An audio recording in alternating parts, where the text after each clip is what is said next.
Hi guys, me again, the HEMA reviews guy. Today I will finally bring you a review of a sword that I have been using for quite a long time now. It's one of the Aureus swords. So let me just go get it. You wait right here and we'll jump into the actual review.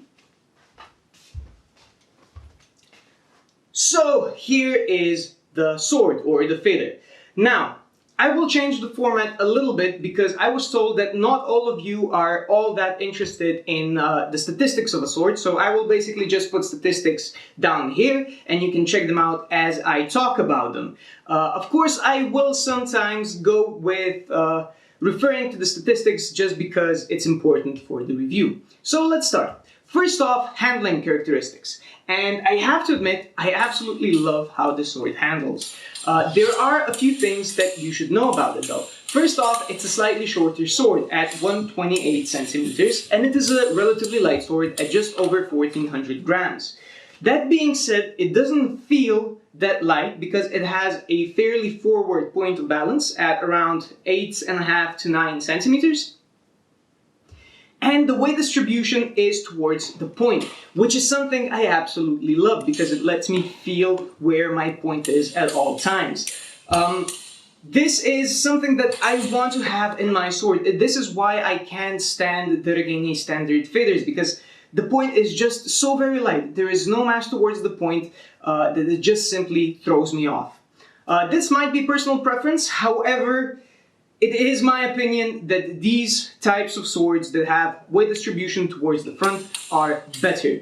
It flows very nicely, it is very fast both in the first strike as well as continuous striking because it strikes a very good balance between being a light sword and having a slightly forward point of balance. So that is absolutely wonderful. It has all of the nodes, so vibrational nodes where they have to be, so about third of the blade, and about heel of the hand, as well as the forward rotational point, which is exactly at the point of the sword.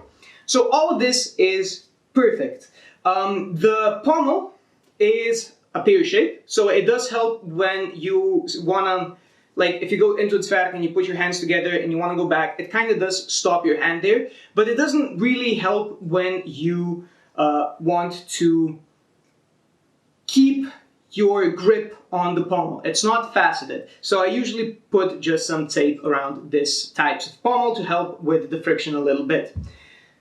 The crossguard is also nice. This one is the curved type. I've also handled the ones with the straight type. It's good. This one actually did not start rattling yet, which impresses me because I've had the sword for quite a while now. So hopefully this will actually not rattle at all, which is one of the first swords that will have that happen to it without having the crossguard bent, which is amazing. The shield is narrow, but it still does its job, and it has its points rounded. So handling wise, I have absolutely nothing bad to say about the sword, but I do have some observations that are kind of neutral. Which is, this is a shorter sword at 128 centimeters and a blade length of under 98 centimeters. So you have to know that when you get it. I personally like it. I'm also a shorter guy, so it kind of fits my physique a little bit better, as you know, supposedly it's to the armpit length. However, some people really like longer swords, in which case this is not for you.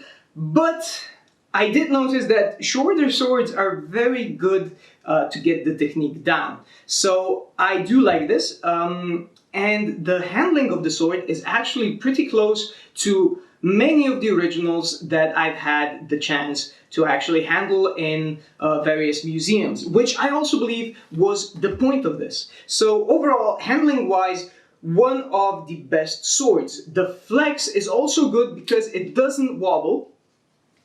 Even in strikes, it does of course do a little bit of wobbling in strikes, but not so much that it would actually throw your point off, which is also amazing. So let's go to the second point, which is safety. As far as safety goes, this is a pretty good sword. It has nice and rounded edges at the end of the crossguard.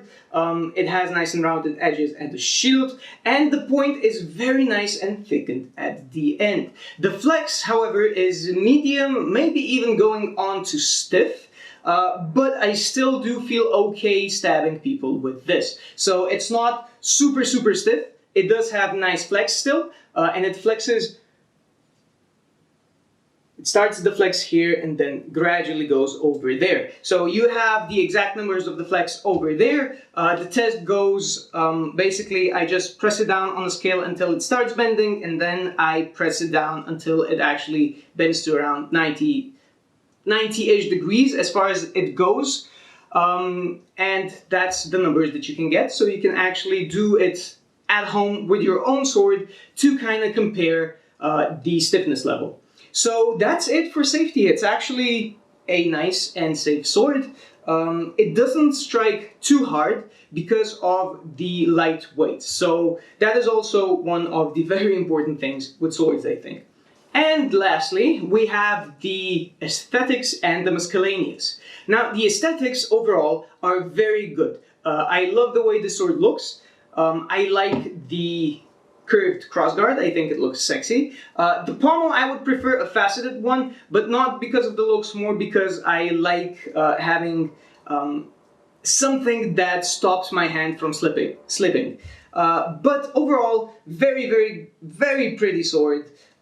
However, the finish is not up to par with the price point. So this is an expensive sword, and I would have expected a much higher level of finish than what it actually is. It also came with a couple of nicks and burrs that were black on the inside, which is, it doesn't really bother me. However, the edges are very thick, which is of course good for safety, and so you can kind of notice them. Again, not something I would expect from a sword at this price point. Personally, I'm not that bothered by that because it is a practice sword, it is going to rust, it's going to get beaten up. However, I know that a lot of you do appreciate having good finish, and that is also something to take into consideration. There is basically no other miscellaneous. The grip is slightly wasted, so there's a slight waste here. I have my tennis grip on. It comes cord wrapped. I like cord wrapped over leather wrap because leather wrap just gets destroyed. Sooner or later it gets destroyed and it's very difficult to replace. So I prefer just having cord wrap and putting some tennis tape on it. Still, we could talk again about the price point and the amount of finish that it has, but I think this is actually a conscious thought over decision. Because as I said, leather does tend to get beaten up. So, that's it. Basically, if you are interested in anything more, just leave it in the comments and I will attempt to answer your questions. This is one of my favorite swords right now. Actually, there are two swords that I'm just going between right now, and one week it's this one and the other week it's the other. However, it's an absolutely gorgeous sword. I love fighting with it. It's great. I do wish that it was maybe just 2 centimeters longer. But overall, absolutely wonderful craftsmanship, a little bit lacking on the finish, and wonderful handling, like one of the best handling swords out there right now. So this is something that, despite its high price and the lack of finish, I can wholeheartedly recommend that you get if you can afford it. So thank you for listening, and I hope this review has been useful to you. Until next time, have a good one.